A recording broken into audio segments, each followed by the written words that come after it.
నమస్కారం. Time to time morning bulletin కు స్వాగతం. తాజా వార్తా సమాహారం మీకోసం. అమరావతి భూసేకరణపై మంత్రి నారాయణ కీలక సమీక్ష. ల్యాండ్ పూలింగ్ ద్వారానే భూముల సేకరణ, రైతులకు నష్టం లేకుండా గ్రామ సభలు, అమరావతి అభివృద్ధిని వేగవంతం.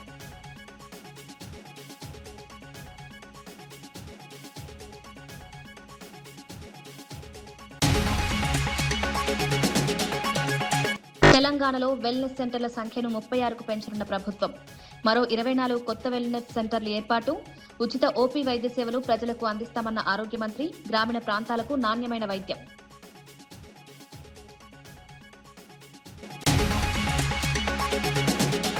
టీటీడీ ఉద్యోగ నియామకాలపై భూమన కరుణాకర్ రెడ్డి ఆరోపణలు. నిబంధనలు ఉల్లంఘించి నియామక నోటిఫికేషన్. టీటీడీ నియామకాలపై సమగ్ర విచారణ జరపాలని డిమాండ్. టీటీడీ పరిపాలనలో పూర్తి పారదర్శకత పాటించాలని సూచన.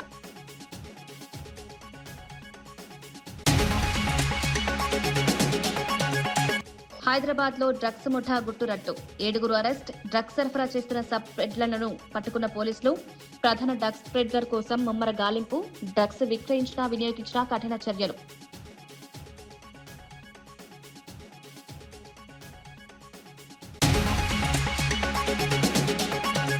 కొత్త ఈహెచ్ఎస్ పోర్టల్ ప్రారంభించిన భట్టి విక్రమార్క. ఉద్యోగులు, పెన్షనర్లకు నగదు రహిత వైద్య సేవలు. 86 ఆసుపత్రుల్లో క్యాష్లెస్ వైద్యం. ఈహెచ్ఎస్ సేవలను పూర్తిగా డిజిటల్ విధానంలో అమలు చేస్తున్న ప్రభుత్వం. రాష్ట్రంలో ప్రజలకు మెరుగైన వైద్య సేవలు అందించేందుకు వెల్నెస్ సెంటర్ల సంఖ్యను 12 నుంచి 36కు పెంచనున్నట్లు ఆరోగ్య మంత్రి దామోదర రాజనరసింహ ప్రకటించారు. త్వరలో మరో 24 కొత్త వెల్నెస్ సెంటర్లు ఏర్పాటు చేస్తామని తెలిపారు. నిపుణులైన వైద్యులు, ఉచిత మందులు, ఆధునిక డయాగ్నోస్టిక్ సేవలతో ఓపీ వైద్యాన్ని ప్రజలకు పూర్తిగా ఉచితంగా అందించడం ప్రభుత్వ బాధ్యత అని స్పష్టం చేశారు. గ్రామీణ ప్రాంతాల ప్రజలకు నాణ్యమైన వైద్యం అందుబాటులోకి తీసుకురావడమే ప్రభుత్వ లక్ష్యమని పేర్కొన్నారు. ఆరోగ్య సేవలను మరింత విస్తరించి ప్రజలకు మెరుగైన వైద్య సదుపాయాలు కల్పించేందుకు ప్రభుత్వం కట్టుబడి ఉందన్నారు. Total is going to be 36 wellness centers throughout the state.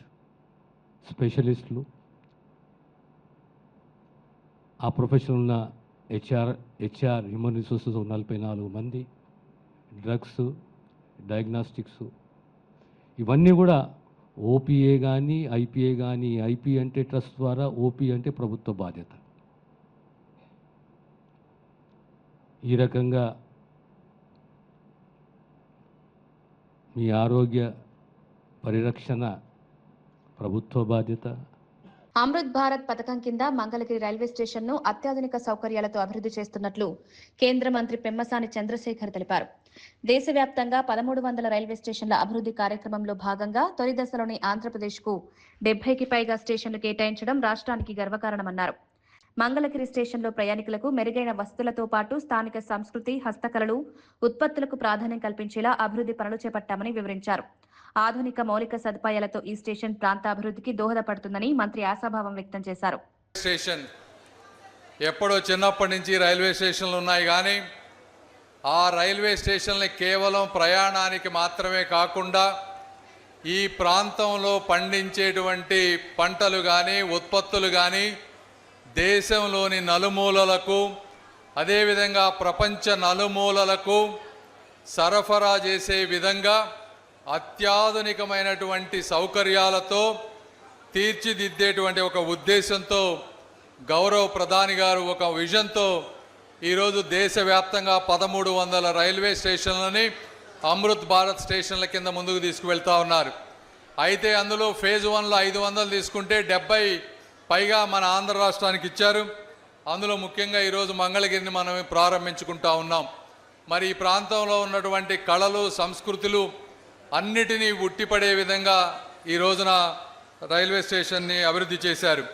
అదేవిధంగా క్లీన్గా ఉండే విధంగా, దివ్యాంగులకి వసతులు ఉండే విధంగా అత్యాధునికమైనటువంటి టాయిలెట్స్, బుకింగ్ కౌంటర్స్, ఇలా అనేక రకాలుగా ఈ స్టేషన్ దాదాపు 12 కోట్ల రూపాయలతో తీర్చిదిద్దారు. కాబట్టి ఈ విధంగా ఒక్క స్టేషన్లే కాకుండా దేశవ్యాప్తంగా ఈరోజు మీరు తీసుకుంటే 2014 సంవత్సరం ప్రధానమంత్రి మోదీ గారు రాకముందు ఈ దేశంలో రైల్వే బడ్జెట్ 40,000 కోట్ల రూపాయలుంటే ఈ రోజున ప్రతి సంవత్సరానికి 2,50,000 కోట్ల రూపాయలు రైల్వే బడ్జెట్ని తీసుకొచ్చారు. ఈ రోజున మన ఒక్క ఆంధ్రప్రదేశ్ తీసుకుంటే 2014లో 800 నుంచి 900 కోట్ల రూపాయలు ఉండేది.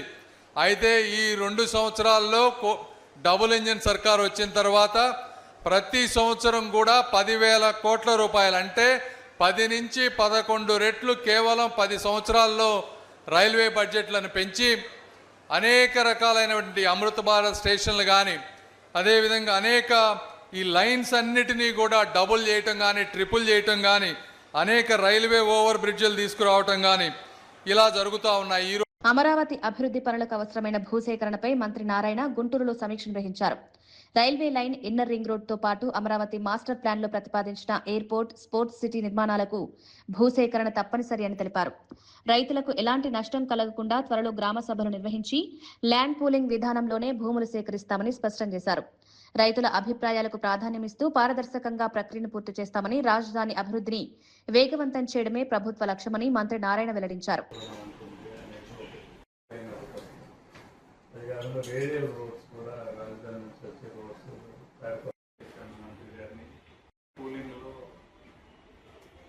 తీసుకుంటే బాగుంటుంది అనేది నా సలహా. ఇచ్చిన మేరకు మీరు కూడా కొంత మాట్లాడుకున్నారు. ల్యాండ్ పూలింగ్ మీద కొద్దిగా అధికారులు ముందు రిలీజ్ చేస్తారు. ల్యాండ్ పూలింగ్లో మినిస్టర్ గారు, నారాయణ మినిస్టర్ గారు ఏర్పాటు చేస్తామనే ఆలోచన నాకు, ఎందుకంటే దేశంతో చెప్పడం, అందుకనే మిత్రులందరికీ నేను చెప్పాను. డీటెయిల్స్ అన్ని కూడా మా అడ్వకేట్ గారు, అడిషనల్ కమిషనర్ గారు ఒకసారి మళ్ళా వచ్చిన వారు దాని మధ్యలో వచ్చి పోతుంది కరెక్ట్గా రైల్వే లైన్. నేను కనుక్కొని ఇచ్చాను రైల్వే మన ఈ కన్స్ట్రక్షన్ ఆఫీస్లో ఇస్తే వాళ్ళకి వచ్చింది ఇచ్చారు. లేదు, ఈ ప్లాట్ గజాల్లో ఉన్నాయి. 1980-85 నుంచి అప్రూవ్ తీసుకుంటే, అంటే అప్పుడు తీసుకుంటే మొత్తం తీసుకుని మధ్యలో పోతే మాకు మిగతా ప్లాట్ వేస్ట్ అయిపోతాయి. కరెక్ట్గా మధ్యలో పోతుంది, కొంచెం మిగులుతుంది. దానికి సంబంధించి ల్యాండ్ అక్విజిషన్, ల్యాండ్ పూలింగ్ అనే దాంట్లో ముందుగా అయితే రైల్వే వాళ్ళు అయితే ల్యాండ్ అక్విజిషన్ యాక్చువల్గా డిసైడ్ చేసి దాన్ని లాక్ చేయడం జరిగింది. అయితే శాసనసభ్యులు శ్రావణ్ గారు వారిని రైతులు అనేక మంది కోరటం, సార్ ల్యాండ్ అక్విజిషన్ అయితే మేము నష్టపోతాము, ల్యాండ్ పూలింగ్కి ఇస్తామని చెప్పడం, దాని మీద ముఖ్యమంత్రి గారితో మాట్లాడటం, ముఖ్యమంత్రి గారు కూడా రైతులతో చర్చించి నిర్ణయించడం. ఆ ఉద్దేశంతో ఈరోజు కలెక్టరేట్లో అటు శ్రావణ్ గారు, కలెక్టరు, జేసీలు, అదేవిధంగా అడిషనల్ కమిషనర్, రైతు సోదరులు అందరితో డిస్కస్ చేసాం. వారికి ఉన్న డౌట్స్ అన్నింటినీ అడగటం జరిగింది. దాని మీద ఆ డౌట్స్ అన్నింటినీ నివృత్తి చేసాం. మరొకసారి గ్రామ సభ కూడా పెట్టి బహుశా బుధవారం కానీ సోమవారం కానీ, బుధవారం 90% పెట్టి మళ్ళీ వాళ్ళందరితో కూడా మాట్లాడి ఇంకా ఏమన్నా వాళ్ళకి డౌట్స్ ఉంటే ఆ డౌట్స్ అన్నీ క్లియర్ చేసేసి దీని మీద ముందుకు పోవడం జరుగుతుంది. గౌరవ మంత్రివర్యులు నారాయణ గారితోనూ మరియు అధికారులు, సిఆర్డీ అధికారులు, కలెక్టర్ ఆఫీస్ అధికారులు, కలెక్టర్ గారు అందరూ కలిసి ఈరోజు తిరుబాలెం నుంచి కాకాని వరకు, నంబూరు వరకు ఉన్న రోడ్డుకు సంబంధించి, రైల్వే ట్రాక్కి సంబంధించిన రైతులకు సంబంధించి మీటింగ్ ఏర్పాటు చేయడం జరిగింది. దాంతోపాటుగా ఇన్నర్ రింగ్ రోడ్డు సంబంధించి మరియు గ్రిడ్ రోడ్స్, వీటన్నిటికీ సంబంధించిన ఏ రైతులు పొలాలు గుండా ఇవన్నీ వెళ్తున్నాయో వాళ్ళందరినీ అవగాహన కల్పించే కార్యక్రమం ఏర్పాటు చేయడం జరిగింది. యాక్చువల్గా రైల్వే వాళ్ళు ల్యాండ్ ఎక్విజిషన్ కోసం ముందుకు వచ్చేసారు. అయితే ఇన్నర్ రింగ్ రోడ్డు, ఉండవీటి వాగు, గ్రిడ్ రోడ్స్, రైల్వే ల్యాక్స్ ఇదంతా కూడా తాడికొండ నియోజకవర్గంలో చాలా పెద్ద ఎత్తున భూములు రైతులు కోల్పోతున్నారు. ల్యాండ్ ఎక్విజిషన్ అయితే రైతులకు నష్టం జరుగుతుంది కాబట్టి ల్యాండ్ పూలింగ్ ద్వారా వాళ్ళందరికీ కూడా న్యాయం చేయాలని మంత్రివర్యుల ద్వారా, నారాయణ గారి ద్వారా గౌరవ ముఖ్యమంత్రి గారిని కోరటం జరిగింది. గౌరవ ముఖ్యమంత్రి గారు సానుకూలంగా స్పందించి ల్యాండ్ పూలింగ్ అయితే వాళ్ళని కూడా ఒప్పించాల్సిన బాధ్యత ఉంది కాబట్టి వారితో కూడా సమావేశాలు పెట్టి నిర్ణయం తీసుకోమని చెప్పారు. దానికోసం ఈరోజు ఈ సమావేశం ఏర్పాటు చేయడం జరిగింది. ఎక్కడెక్కడ ఏ భూములు, ఏ సర్వే నెంబర్లో ఏ రైతులకు పోతున్నాయి, దానికి ఆల్టర్నేటివ్గా ఎక్కడ ప్లాట్లు కేటాయిస్తారు, ఇటువంటి అంశాలన్నీ కూడా చర్చించడం జరిగింది. త్వరలోనే మళ్ళా తాడికొండలో రైతులతో సమావేశం ఏర్పాటు చేయడం జరుగుతుంది. అప్పుడు వారి యొక్క అభిప్రాయాలు నేరుగా తెలుసుకొని ల్యాండ్ పూలింగ్ వైపు ముందుకెళ్ళడానికి నిర్ణయం తీసుకోవడం జరిగిందని తెలియజేస్తారు. రాష్ట్రంలో ఎల్నినో ప్రభావంతో రైతులు తీవ్ర ఇబ్బందులు ఎదుర్కొంటున్నారని మాజీ మంత్రి వి శ్రీనివాస్ గౌడ్ ఆరోపించారు. పత్తి పంటలు ఎండిపోతుండగా వరి నార్లకు ట్యాంకర్ల ద్వారా నీరందించాల్సిన పరిస్థితి నెలకొందన్నారు. పొరుగు రాష్ట్రాలైన ఆంధ్రప్రదేశ్, కర్ణాటక, మహారాష్ట్రలు నదీ జలాలను వినియోగించుకుంటుంటే తెలంగాణ రైతులకు మాత్రం నీళ్లందించడం లేదని కాంగ్రెస్ ప్రభుత్వంపై విమర్శలు గుప్పించారు. రైతులపై కక్షతో వ్యవహరిస్తున్నారా లేక బీఆర్ఎస్పై రాజకీయ కక్షతో ఇలా చేస్తున్నారా అని ప్రశ్నించారు. సాగునీటి సమస్యను వెంటనే పరిష్కరించి రైతులను ఆదుకోవాలని ప్రభుత్వం ప్రతి పేపర్లో ఒక నమస్తే తెలంగాణ అంటే ఏదైనా అపవాదం చేస్తారు. ఏ పేపర్లో చూసినా, ఏ టీవీలో చూసినా, ఎవరి నోట చూసినా, ఏ రైతు చూసినా కూడా ఆకాశం వైపు చూస్తున్నాడు. ఇట్లా చూస్తున్నారు, వర్షం వస్తుందా, ఏంది, ఎప్పుడు వస్తుందా, మబ్బులు వస్తున్నాయి. పత్తి విత్తనాలు భూమిలోనే ఎండిపోయినాయి, వేసిన విత్తనాల లోపల.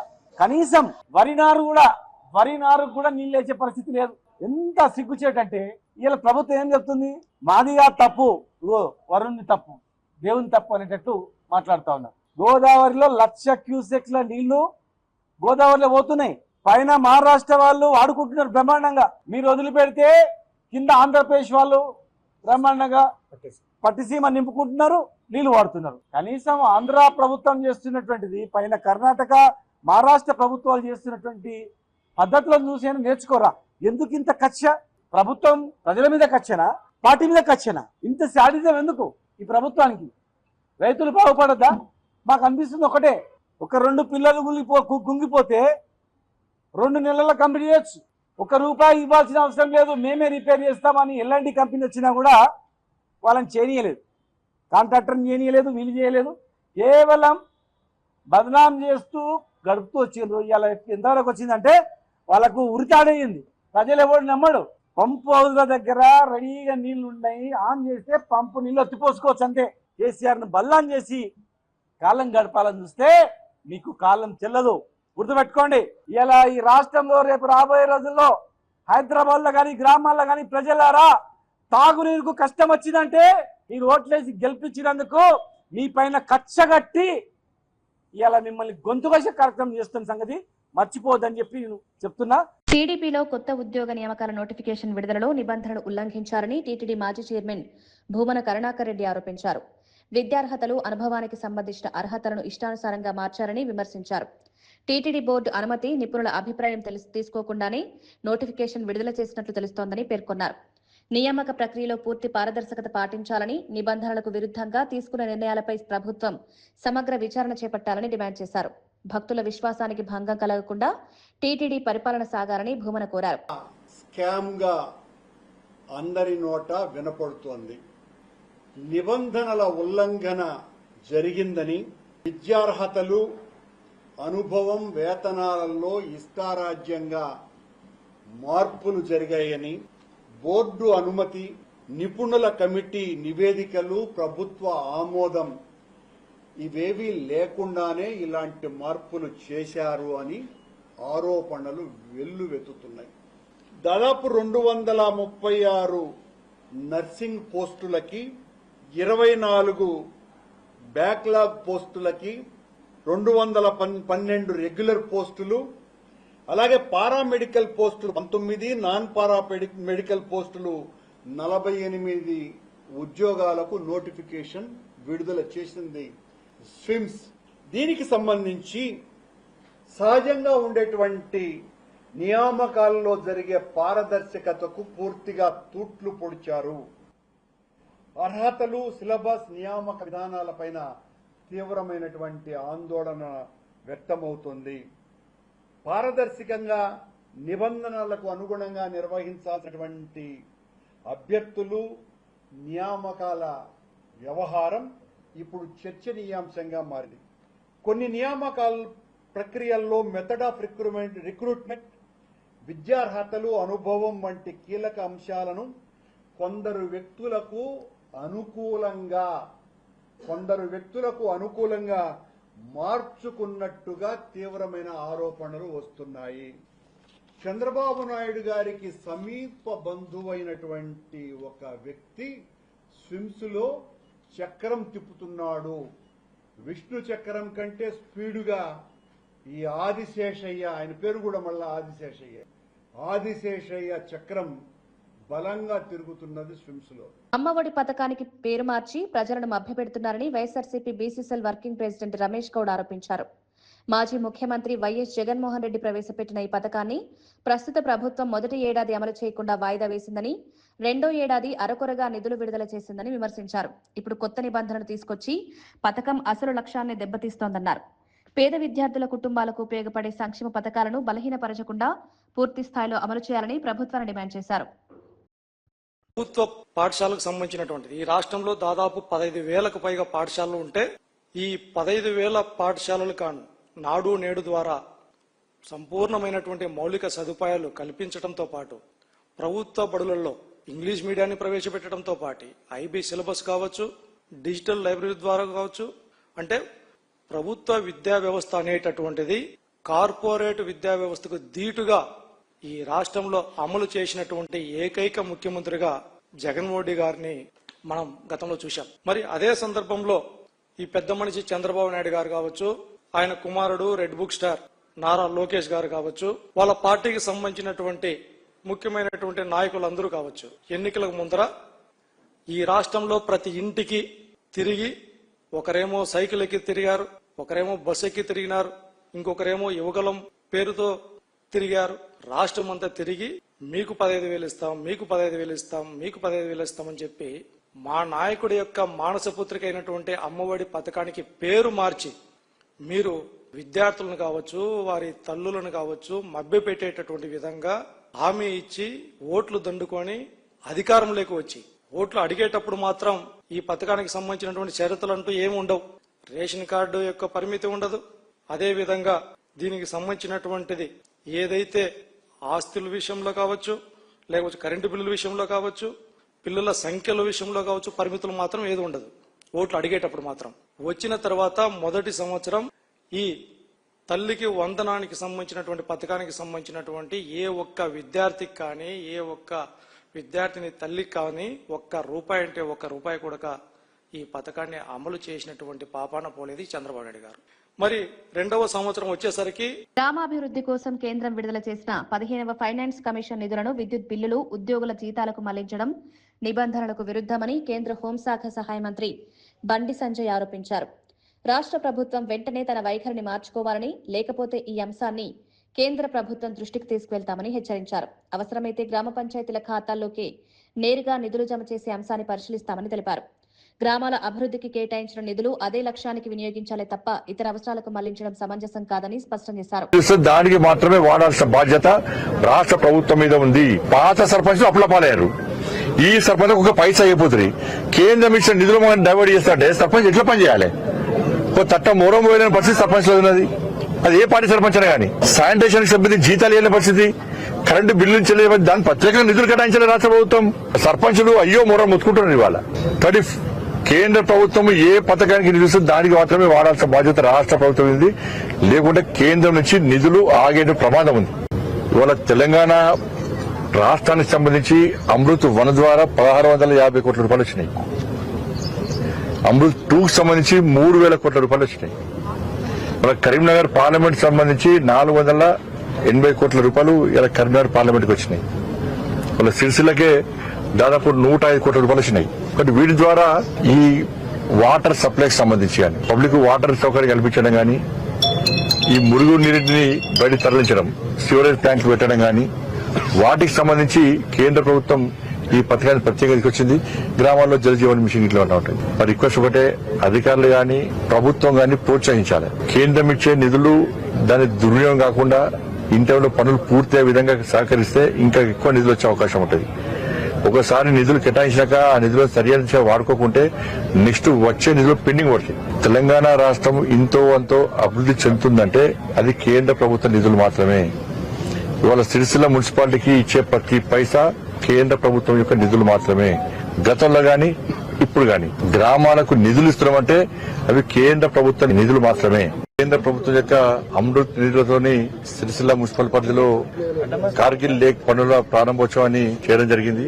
1,32,00,000తోని పూర్తిగా ఈ కార్గిల్ చెరువు కట్ట యొక్క పునరుద్ధరణ, సుందరీకరణ, దాంతోపాటు డ్రైనేజ్ వాటర్ రాకుండా దాన్ని కూడా బయట తరలించడానికి ప్రత్యేక డ్రైనేజ్ కూడా కట్టడే ప్రయత్నం చేస్తున్నాం. ఈ ప్రాంతాన్ని సుందరంగా తీర్చిదిద్దడం, దాని ద్వారా సిరిసిల్ల మున్సిపాలిటీ కాకుండా సిరిసిల్ల జిల్లా ప్రజలందరూ కూడా కాలక్షేపం కోసము వాళ్ళ కుటుంబ సమేతంగా వచ్చి వాళ్ళ బంధువులు ఎవరు వచ్చినా కూడా ఇక్కడ కాలక్షేపం కోసం ఈరోజు ఈ చెరువు కట్ట పునరుద్ధరణ కోసం అమృత్ నిధుల ద్వారా ₹130. మేడ్చల్ జిల్లా బోడుప్పల్ సర్కిల్ పరిధిలోని చెంగిచెర్ల క్రెసెంట్ కాలనీలో ఉన్న ప్రజా పార్క్ భూమిపై ఆక్రమణ ఆరోపణలు వెలుగులోకొచ్చాయి. సర్వే నెంబర్ 139లో సుమారు 1360 చదరపు గజాల భూమిని లేఅవుట్లో పార్కుగా కేటాయించారని స్థానికులు తెలిపారు. అయితే ఇటీవల కొందరు నకిలీ పత్రాలు సృష్టించి ఆ స్థలాన్ని ఆక్రమించేందుకు ప్రయత్నిస్తున్నారని ఆరోపించారు. వెంటనే అధికారులు జోక్యం చేసుకుని ఆక్రమణలను తొలగించాలని స్థానికులు డిమాండ్ చేశారు. ప్రజా ఆస్తులను రక్షించేలా తక్షణ చర్యలు తీసుకోవాలని కోరారు.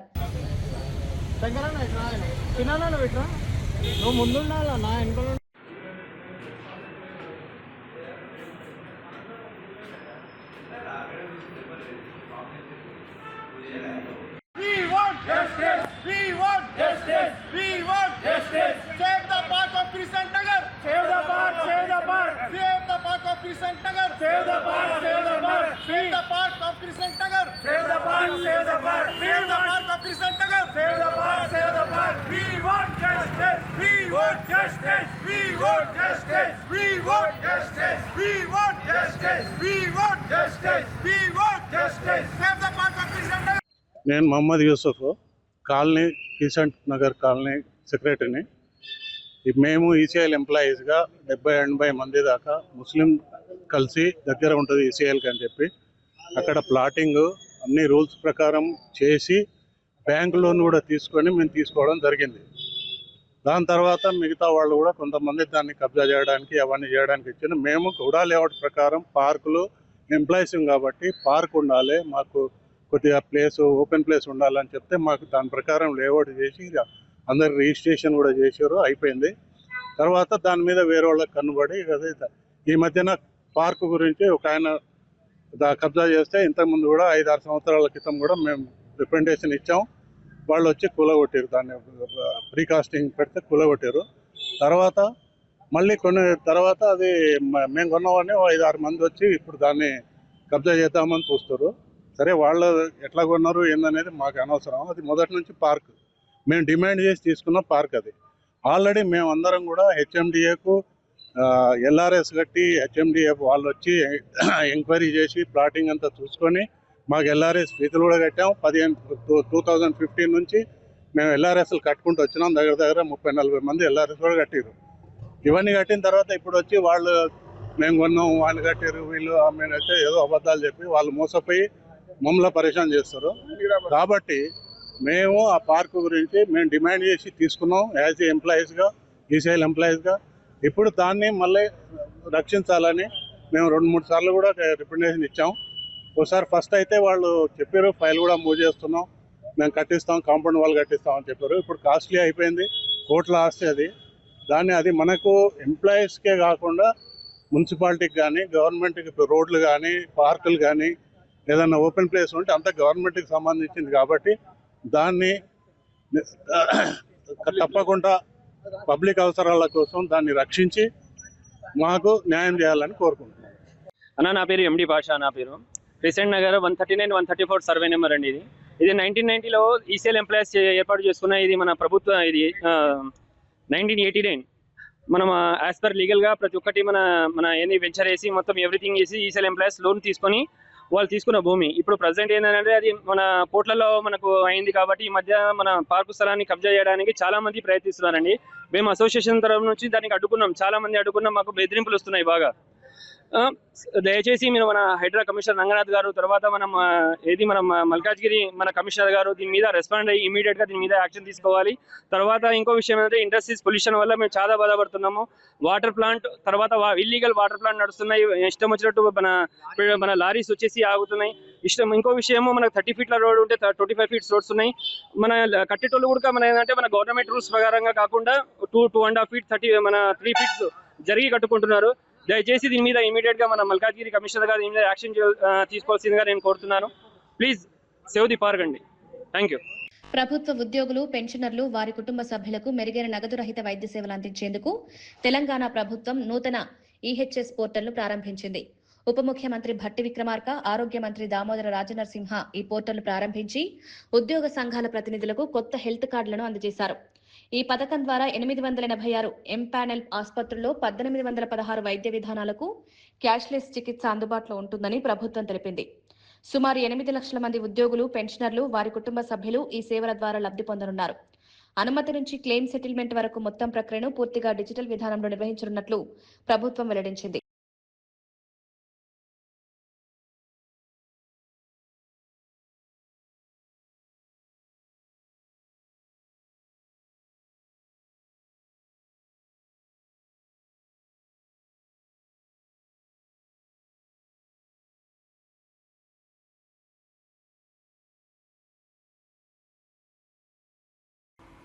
గత టీఆర్ఎస్ ప్రభుత్వంలో ఈ హెల్త్ స్కీమ్ ఎప్పటి నుంచో కోరుతూనే ఉన్నారు. 10 సంవత్సరాలు ఈ స్కీమ్ ఇవ్వలేదు. ఉద్యోగస్తులకి అందుబాటులో ఉన్నటువంటి పెండింగ్ మెడికల్ బిల్స్ కూడా క్లియర్ చేయకుండా పెండింగ్ పెట్టిపోయి భవిష్యత్తులో ఎటువంటి ఆందోళన లేకుండా ఎటువంటి అనారోగ్య పరిస్థితి ఏర్పడినా నాకు ఈ రాష్ట్ర ప్రభుత్వం తరఫున నా వైద్య నిమిత్తం అయ్యే ఖర్చు మొత్తాన్ని కూడా ఈ ప్రభుత్వం ట్రస్ట్ ద్వారా చెల్లిస్తుంది. కాబట్టి నేను ఎక్కడ ఆందోళన చెందాల్సినటువంటి అవసరం లేదని ఒక నమ్మకం, ధైర్యం దీని ద్వారా ఏర్పడుతుందని చెప్పడానికి నేను చాలా సంతోషిస్తా ఉన్నాను. మనందరికీ ఇది ఒక మైల్ స్టోన్, ఇది మంచి ఆలోచన. ఎంపానల్ హాస్పిటల్స్, ఐపీకి సంబంధించిన అన్లిమిటెడ్ ఎక్స్పెండిచర్, సిజిఎస్ రేట్స్ అదంతా ఒకెత్తి అయితే ఓపీకి సంబంధించి 12 వెల్నెస్ సెంటర్స్ ప్రతి నెల ఒక్కొక్క వెల్నెస్ సెంటర్ సంబంధించి కనీసం 2 కోట్ల రూపాయలు వెచ్చిస్తున్నాం. రాబోయే కాలంలో ఇంకొక 24 వెల్నెస్ సెంటర్లు యావత్ తెలంగాణలో స్థాపించబోతున్నాం. ఆదిలాబాద్ జిల్లా గంగారం అహిరిలోని cement corporation of India plant ను పునరుద్ధరించాలని మాజీ మంత్రి జోగు రామన్న డిమాండ్ చేశారు. ఈ అంశంపై కేంద్ర ప్రభుత్వం స్పష్టమైన నిర్ణయం తీసుకోకపోతే ఆగస్టు 31 నుంచి నిరవధిక నిరాహార దీక్ష ప్రారంభిస్తారని ప్రకటించారు. ఎన్నికల ముందు కేంద్ర హోంమంత్రి అమిత్ షా సీసీఐ యూనిట్ ను తిరిగి ప్రారంభిస్తామని హామీ ఇచ్చారని గుర్తు చేశారు. స్థానిక బీజేపీ ప్రజాప్రతినిధులు ఈ అంశాన్ని సమర్థవంతంగా ప్రస్తావించలేదని విమర్శించారు. నెలాఖరులోగా కేంద్రం తన వైఖరిని వెల్లడించాలని, లేకపోతే ఉద్యమాన్ని మరింత ఉధృతం చేస్తామని జోగురామన్న హెచ్చరించారు.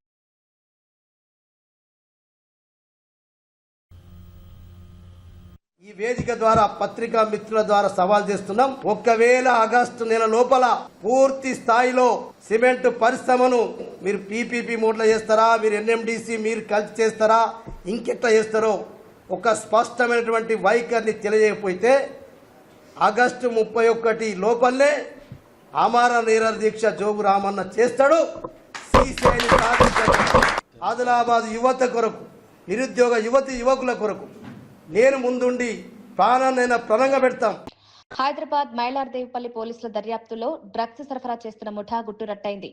ఒడిశాకు చెందిన హీరాలాల్ అలియాస్ దాదాను ప్రధాన ప్లెడర్ గా గుర్తించిన పోలీసులు అతడు ప్రస్తుతం పరారీలో ఉన్నట్లు వెల్లడించారు. ప్రధాన పెడ్లర్ నుంచి డ్రగ్స్ తీసుకుని నగరంలో విక్రయిస్తున్న రాజ్పూత్ ధన్జిత్ సింగ్ అలియాస్ చోటుతో పాటు మరో 6 సబ్ పెడ్లర్లను అరెస్ట్ చేశారు. డ్రగ్స్ వినియోగిస్తున్న మరో 6 కూడా అదుపులోకి తీసుకుని వారి వద్ద నుంచి మాదక ద్రవ్యాలను స్వాధీనం చేసుకున్నారు. పరారీలో ఉన్న ప్రధాన నిందితుడి కోసం గాలింపు కొనసాగుతోందని, డ్రగ్స్ విక్రయించినా వినియోగించినా కఠిన చట్టపరమైన చర్యలు తప్పవని పోలీసులు హెచ్చరించారు.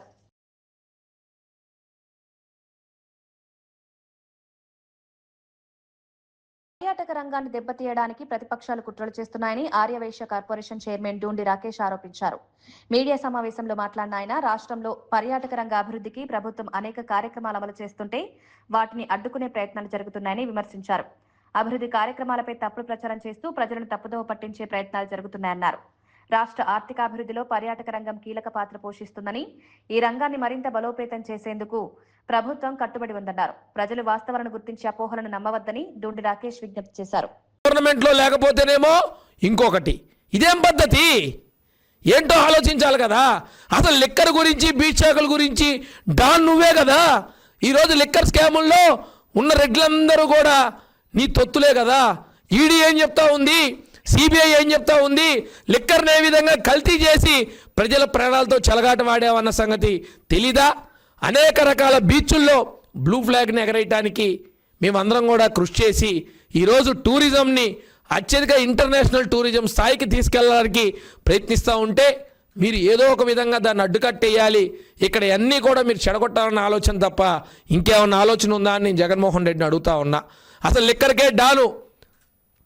కల్తీ మద్యం అమ్మటానికి బెల్లం కావాల్సి వస్తే బెల్లం కొట్లలో దొరికితే బెల్లంకు అమ్మిన వ్యాపారస్తుడి మీద కూడా సెబీ కేసులు పెట్టి వేధించి వారు చనిపోయేలాగా చేసి బెల్లాన్ని కృత్రిమ కొరత తీసుకొచ్చి ఆ బెల్లాన్ని మొత్తం కూడా నువ్వు తీసుకొని వెళ్ళి నీకు కావాల్సిన మద్యంలో పెట్టుకొని అమ్మిన ఘనత నీది కాదా? కల్తీ మిక్కర్ ద్వారా కోట్ల రూపాయలు లంచాలు సేకరించి డబ్బులు మింగింది నువ్వు కాదా? అసలు కల్తీ మొత్తం మీరే కదా. నీ పక్కన ఉన్న రెడ్లంతా కల్తీయే కదా. నీతో సహా అందరూ కూడా కల్తీ మధ్యలో వాటాదారులే కదా. ఏం జరిగిందో ఈరోజు మేము చెప్పటం కాదు కదా. కోర్టులు, సిబిఐలు, సిట్టులు, ఈడీలు అన్నీ కొండాలుగా కుప్పలుగా దొరుకుతున్న కాగితాలు, ఆధారాలు ఇవన్నీ మాట్లాడుతూ ఉన్నాయి కదా.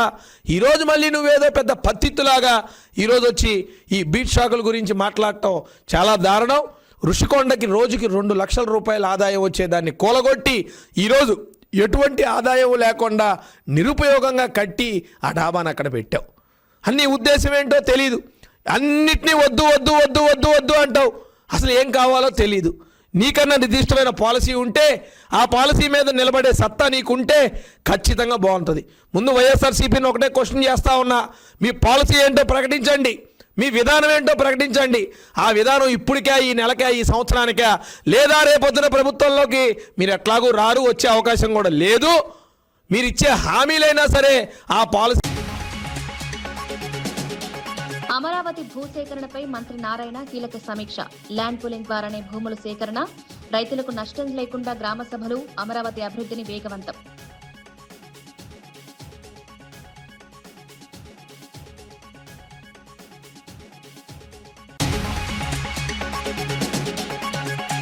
తెలంగాణలో వెల్నెస్ సెంటర్ల సంఖ్యను 36కు పెంచనున్న ప్రభుత్వం. మరో 24 కొత్త వెల్నెస్ సెంటర్లు ఏర్పాటు. ఉచిత ఓపీ వైద్య సేవలు ప్రజలకు అందిస్తామన్న ఆరోగ్య మంత్రి. గ్రామీణ ప్రాంతాలకు నాణ్యమైన వైద్యం.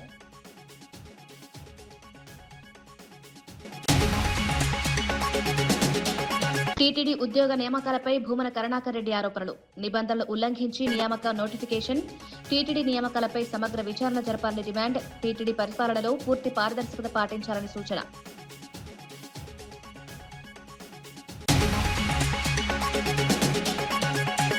హైదరాబాద్ లో డ్రగ్స్ ముఠా గుట్టురట్టు. 7 అరెస్ట్. డ్రగ్స్ సరఫరా చేస్తున్న సబ్ పెడ్లర్లను పట్టుకున్న పోలీసులు. ప్రధాన డ్రగ్స్ స్ప్రెడర్ కోసం ముమ్మర గాలింపు. డ్రగ్స్ విక్రయించినా వినియోగించినా కఠిన చర్యలు.